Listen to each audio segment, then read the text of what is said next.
Wassalamualaikum warahmatullahi wabarakatuh. Alhamdulillahilladzi khalaqal mauta wal hayata liyabluwakum ayyukum ahsanu amala wa huwal azizul ghafur. Asyhadu an la ilaha illallah wahdahu la syarikalah wa asyhadu anna Muhammadan abduhu wa rasuluhu la nabiyya ba'dah. Allahumma shalli ala sayyidina Muhammad wa ala ali sayyidina Muhammad. Rabbi yasir wa la tu'asir bi tamim bihil khair.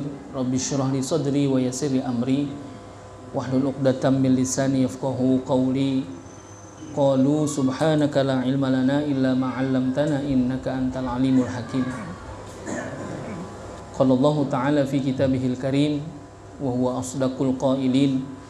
A'udzu billahi minasyaitonir rajim. وَلَنَبْلُوَنَّكُمْ بِشَيْءٍ مِّنَ الْخَوْفِ وَالْجُوعِ وَنَقْصٍ مِّنَ الْأَمْوَالِ وَالْأَنفُسِ وَالثَّمَرَاتِ وَبَشِّرِ الصَّابِرِينَ الَّذِينَ إِذَا أَصَابَتْهُم مُّصِيبَةٌ قَالُوا إِنَّا لِلَّهِ وَإِنَّا إِلَيْهِ رَاجِعُونَ أُولَٰئِكَ عَلَيْهِمْ صَلَوَاتٌ مِّن رَّبِّهِمْ وَرَحْمَةٌ وَأُولَٰئِكَ هُمُ الْمُهْتَدُونَ وقال النبي صلى الله عليه وسلم اذكروا محاسن موتاكم atau kama qala Nabi sallallahu alaihi wasallam. Hadratul muhtaramin, para alim ulama, para tokoh masyarakat, wabil khusus yang sama-sama kita hormati, kita muliakan keluarga besar almarhum Ibu Triati binti Karim, dan juga para guru, para asatidz yang tidak bisa kami sebutkan namanya satu persatu, namun tidak mengurangi rasa ta'zim dan mahabbah kepada para jamaah sekalian. Alhamdulillah wa syukrulillah, ya, di tengah-tengah bukan isu sih, di tengah-tengah bicara tentang virus corona, tetapi kita masih bisa hadir untuk sama-sama silaturahim. Walaupun ada himbauan jaga jarak dan lain sebagainya, tapi mudah-mudahan kita senantiasa dapat perlindungan dari Allah Subhanahu wa taala. Karena memang duduknya kita yakin bukan hanya sekedar duduk. Ya, kalau kata Nabi, la yaqudu qaumun yadhkurunallaha azza wa jalla illa haffat alaihimul malaikah. Jadi kalau kita hari ini, malam ini kita duduk di sini, bukan duduk yang biasa, tetapi ngapain? Yadhkurunallaha azza wa jalla. Kita ini ngapain? Dzikir kepada Allah, doa kepada Allah, mendoakan almarhumah, orang-orang tua kita yang sudah meninggal dunia. Mudah-mudahan senantiasa mendapatkan rahmat dan maghfirah dari Allah Subhanahu wa taala. Allah jadikan kuburnya raudhah min riyadil jannah. Ini kata Nabi, illa haffat alaihimul malaikah. Tidak lain orang-orang yang duduk lalu dia berzikir kepada Allah, berdoa kepada Allah, akan diliputi oleh para malaikat. Jadi tadi kalau berdoa meminta kepada Allah, yang mengaminkan doa kita bukan turu-turu kita doang. Jadi yang mengaminkan doa kita juga para malaikat. Yakin nggak kira-kira kalau Nabi bilang begitu? Ya, haffat alaihimul malaika, yang ngaminin doa kita bukan kita doang tetapi para malaikat. Berarti ada jaminan nggak kira-kira kalau doa kita diaminkan oleh para malaikat? Ada jaminan tuh doa kita diijabah oleh Allah Subhanahu wa taala. Cuman kitanya yang kadang-kadang kagak tahu diri. Malaikat aja pada ngikut amin. Kita diajak amin aja romana gogahan. Ya, diajak amin gogahan, disuruh makan geruduk. Disuruh amin pada nyender. Suruh amin. Nabi dalam riwayat pernah berdoa dengan apa? Mengangkat kedua tangannya hatta haitsu yura bayadu ibtaihi. Sekira-kira Nabi kalau nggak pakai baju itu terlihat dua ketiaknya yang putih bersih. Karena saking apanya? Pengen doanya itu diijabah oleh Allah Subhanahu wa taala. Nabi yang sudah maksum, yang udah ada jaminan saja, ketika berdoa ada suatu waktu Rasulullah doanya sampai mengangkat tangannya dengan sangat tinggi. Karena saking pengennya doanya itu cepet-cepet dikabulkan oleh Allah Subhanahu wa taala. Ya doa kita pengen diijabah. Ngangkat tangan aja rasa-rasanya apa? Males tuh. Kalau Imam Nawawi ada menyebutkan dalam Al-Adhkar An-Nawawiyah, salah satu adab berdoa adalah dengan raf'ul yadaini, mengangkat kedua tangan. Seapa ngangkatnya? Hatta mankibaihi, sampai kepada dua pundaknya. Nah, ulama-ulama kita ngajarin doa begitu. Kadang-kadang kita namanya apa? Segan. Bahkan dalam satu keterangan dalam At-Taqriratus Sadidah fil Masailil Mufidah, ada orang yang berdoa dengan meletakkan tangannya di mana? Baina fakhidaihi, di kedua pahanya. Hukumnya makruh tuh. Ada orang doa begini ya. Walaupun ketika berdoa mengangkat kedua tangan itu hukumnya hanya sunnah saja, tetapi bicara sunnah ada adab juga. Ada orang doa ditaruh di sini tangannya, di mana? Di pahanya. Udah gitu apa? Doanya nggak khusyuk, padahal suruh amin doang. Nggak disuruh baca doa, dia disuruh amin doang, masih gogahan aja. Amin, amin, ngeliatin cincin mulu lagi. Tentang cincinnya bacaan, amin, amin. Ntar dikit-dikit handphone dah, cek. Itu kalau nggak dicolek emang apa sih handphone ya? Kan lagi doa itu. Ini kadang-kadang kita adabnya yang kurang. Padahal ulama-ulama kita udah banyak mengingatkan kepada kita. Kalau tadi disebutkan dalam hadis itu hafat alaihimul malaikah, diliputi oleh para malaikat. Artinya apa? Malaikat itu ngikut turut serta sama kita ngapain? Ngaminin doa kita. Kalau malaikat itu apa? Makhluk yang la ya'sunallaha ma amarahum wa yaf'aluna ma yu'marun. Malaikat itu adalah makhluk Allah yang tidak pernah maksiat kepada Allah dan senantiasa melaksanakan apa yang diperintah sama Allah. Andai kata kita ngelihat malaikat itu turun ke sini, lalu dia berdoa kepada Allah, seperti apa sikapnya ketika berdoa? Kita malu. Malaikat nggak punya kepentingan tentang doa kita. Yang punya kepentingan adalah kita, yang ketika kita berdoa kepada Allah Subhanahu wa taala. Jadi ngangkat kedua tangan sampai kepada kedua pundak itu sunnah, Pak. Ketika berdoa. Kadang-kadang kan kita bilangnya, kan timbang sunnah, kan begitu. Ya coba, tangan ditaruh di sini. Ya, ada yang ditutup, ya kan? Ya bicara doa, adab, lagi-lagi kita bicara adab. Bahkan ketika ada orang berdoa tanpa mengangkat kedua tangan pun jadi aja berdoa itu. Akan tetapi adabnya raf'ul yadaini, mengangkat kedua tangan, menjadi nilai tambah ketika kita berdoa kepada Allah, lalu menjaga adab-adabnya. Bahkan ketika udah dijaga adabnya saja, doa kita belum tentu apa? Diijabah tuh belum ada jaminan. Doa kita diijabah oleh Allah Subhanahu wa taala. Tapi ketika kita berdoa dengan membawa sunnah-sunnahnya, lalu ketika berdoa kita bawa adab-adabnya, harapan yang besar dari diri kita bahwasanya doa kita diijabah oleh Allah Subhanahu wa taala. Mudah-mudahan doa kita diijabah oleh Allah Subhanahu wa taala, khususnya doa kita kepada almarhumah. Jadi hafat alaihimul malaikah, malaikat turun. Lalu apa? Wa ghasyiyat alaihimur rahmah. Udah pasti kalau ada satu tempat itu didatangi oleh malaikat, pasti akan turun rahmat Allah. Wa ghasyiyat alaihimur rahmah, turun rahmat Allah di tengah-tengah kita. Ini kan harapan kita yang paling besar. Hakikatnya apa? Rahmat Allah yang turun kepada manusia. Jadi kalau malaikat udah turun, rahmat Allah turun. Lalu apa? Wa anzala alaihimus sakinah, yang ketika turun itu bukan hanya malaikat dan bukan hanya Allah menurunkan rahmatnya saja, tapi Allah turunkan apa? As-sakinah, ketenangan, ketentraman, kedamaian di hati-hati kita semuanya. Kira-kira ada nggak orang kalau duduk di majelis zikir gelisah? Ada nggak? Banyak kan gitu. Banyak yang gelisah. Ya berarti yang gelisah itu tadi yang tidak mendapatkan rahmat Allah. Udah pasti kalau malaikat turun, rahmat Allah turun kepada orang itu, maka apa? Wa anzala alaihimus sakinah, turunlah kepada mereka apa? Ketenangan. Orang duduk di majelis zikir, duduk di majelis ilmu, tenang. Ketika dia berdoa juga tenang. Walaupun yang baca doa panjang bener doanya, tenang tetap. Karena udah turun rahmat. Bisa jadi kalau kita kan ogah banget ya. Kalau diajak baca doa panjangan dikit rasa-rasanya apa?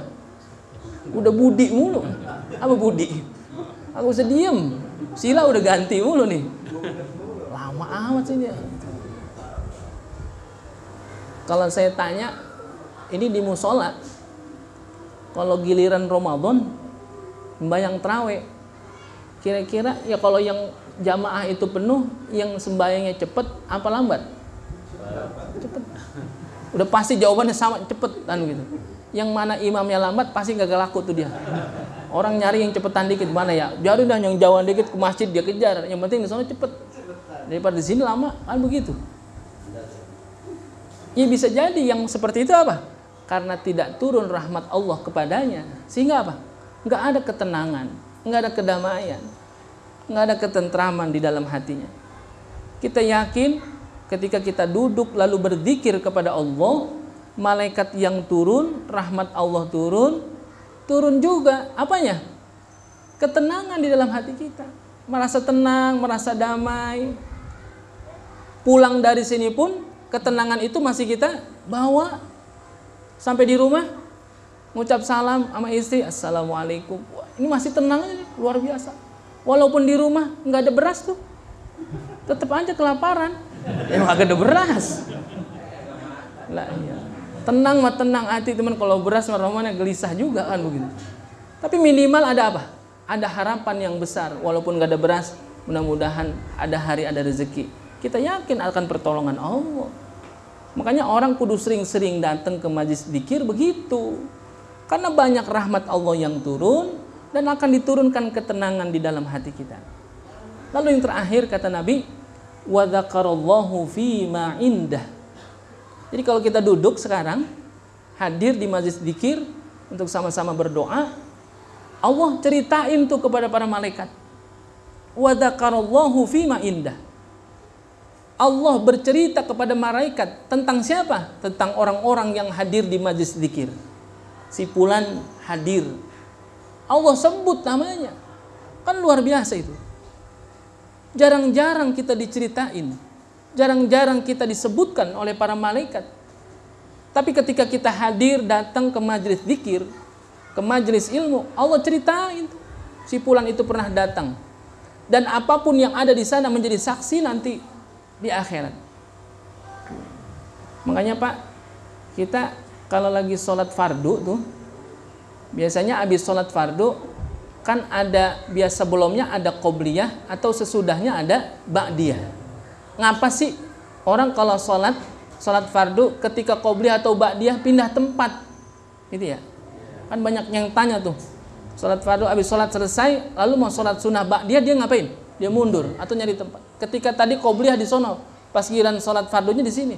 Giliran ba'diyah pindah lagi ke sono. Ini disunahkan memang sama ulama. Karena apa? Seluruh tempat yang ada di muka bumi ini akan menjadi saksi buat kita. Apalagi bicara tentang saksi kebaikan kita. Makanya ada kesunahan tuh, sunah doang.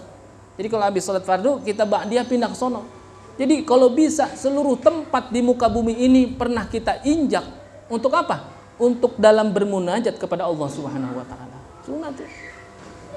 Jadi karpet yang kita dudukin sekarang ini nanti jadi saksi. Jadi bukan hanya Allah ceritakan kepada para malaikat, akan tetapi seluruh tempat yang kita injak di muka bumi ini lalu ketika berbuat baik kita di dalamnya itu jadi saksi. Ini karpet jadi saksi. Walaupun duduknya kita membari tidur, tetap ada saksi tuh, ada saksi kebaikan buat kita. Makanya dalam hal ini ketika kita hadir di acara yang seperti ini malam keberapa ya?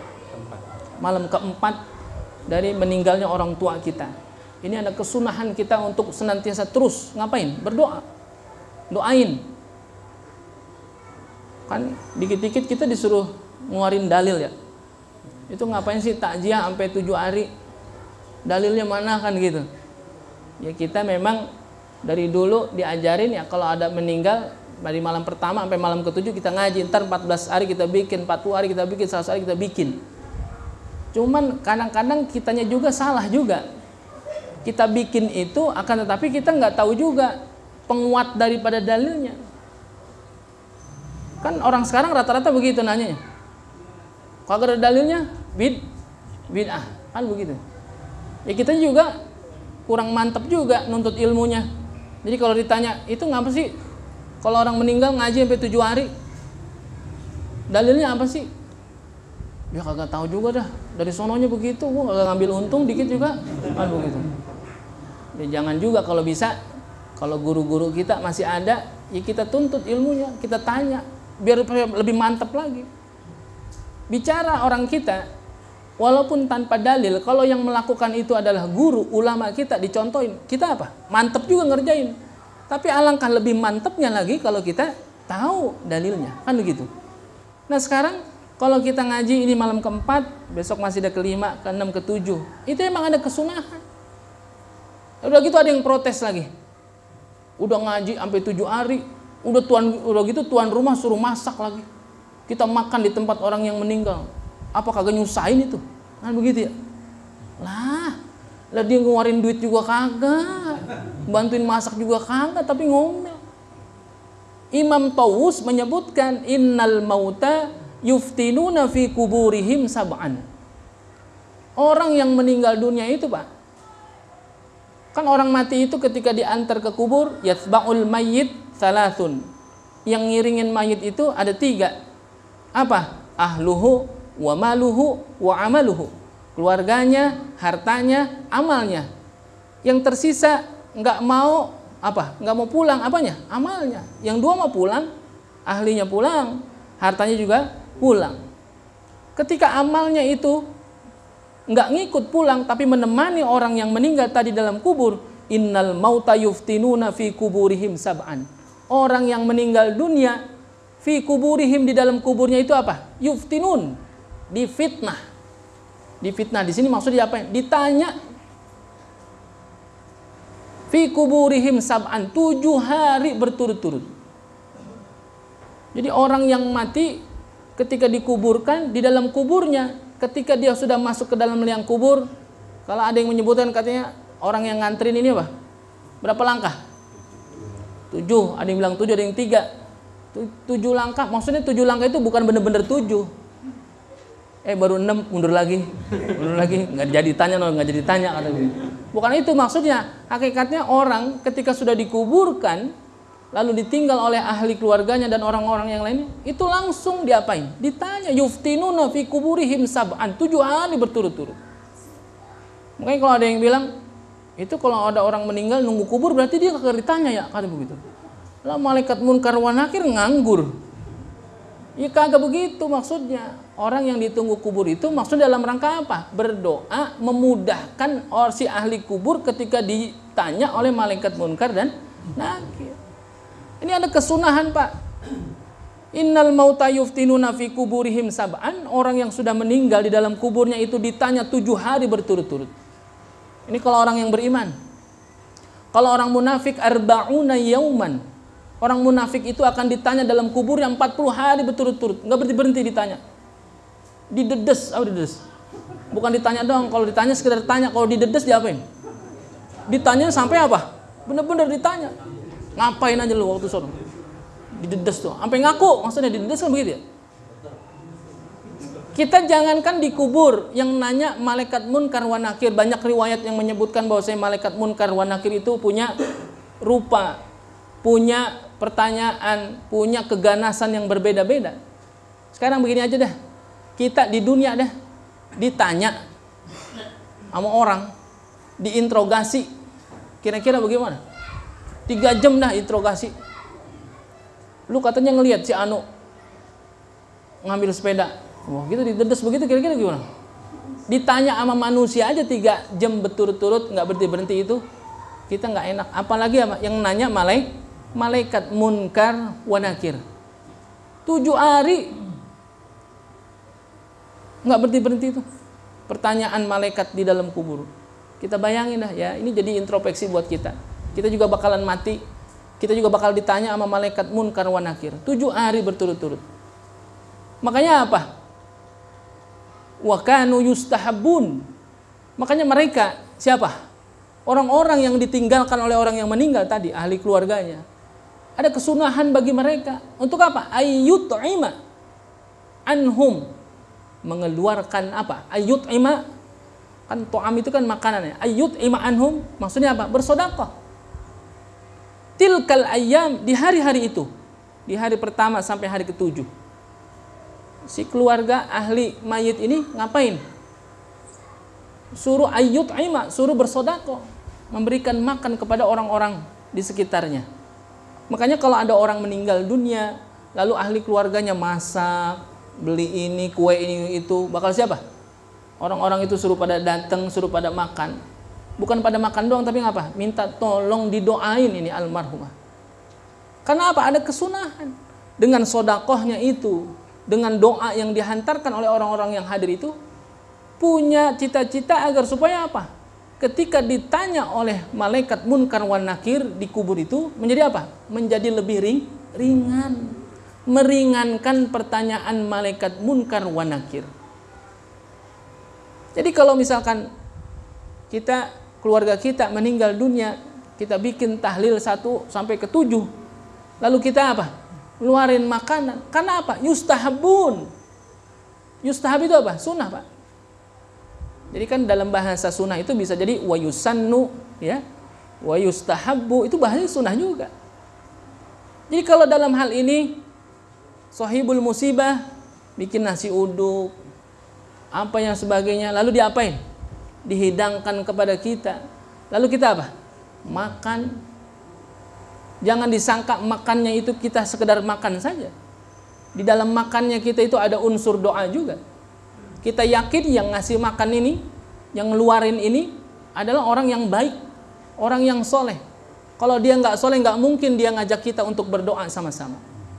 Makanya kata Nabi, to'amus soleh dawaun tuh. Makanan yang disediakan oleh orang soleh itu jadi apa? Jadi obat buat kita. Bagi dia yang sodako, jadi doa buat mereka. Kita yang makan, sodakonya orang-orang yang soleh tadi, habisin.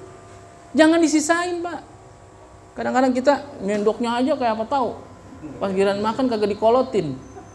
Sayang itu, habisin. Kalau emang nggak habis, bawa baskom-gaskomnya nih pulang. Bungkus. Itu tuan rumah seneng bener. Ya kan ya? Kalau habis seneng ya? Nggak mungkin kalau apa namanya dihabisin dia katanya makannya banyak bener dia ya. Enggak, seneng pasti. Dan itu jadi obat buat kita. Ingetin ya jamaah ya. Ingetin, ntar bawa pulang nih, bungkus. Gitu. To'amus soleh dawaun, makanan yang disediakan oleh orang soleh itu jadi obat buat kita. Keluarga almarhum yang sodakoh jadi apa? Jadi doa buat mereka. Mudah-mudahan meringankan pertanyaan malaikat munkar wa nakir di dalam kubur. Jadi hadirin jamaah sekalian, tidak bijak juga kalau saya berbicara terlalu panjang. Mudah-mudahan bertemunya kita pada kesempatan malam hari ini menjadi wasilah akan turunnya rahmat Allah Subhanahu wa taala. Kita ingat juga kita bakal mati gitu. Ya, pokoknya kalau kita hadir ke tempat orang yang meninggal dunia, yang pertama adalah zikrul maut. Kita ingat akan kematian. Kita siapin diri kita juga bakal mati. Man lam yamut bisayfi mata bi ghairiha ta'addadatil asbabu wal mautu wahidun. Barang siapa yang tidak mati dengan pedang, artinya dengan berjihad, berperang, mata bi ghairiha, maka dia akan mati dengan sebab yang lainnya. Ta'addadatil asbabu wal mautu wahidun. Dari sekian banyak sebab kematian, hakikatnya kematian itu hanya satu, apa? Ajal. Karena emang udah Allah tentukan buat kita semuanya. Tapi kita minta kepada Allah mudah-mudahan ajal kita dalam keadaan husnul khatimah. Amin ya rabbal alamin. Mungkin ini saja yang dapat saya sampaikan, mudah-mudahan ada manfaatnya. Kurang lebihnya mohon maaf. Wallahul muwafiq ila aqwamit thariq. Assalamualaikum warahmatullahi wabarakatuh.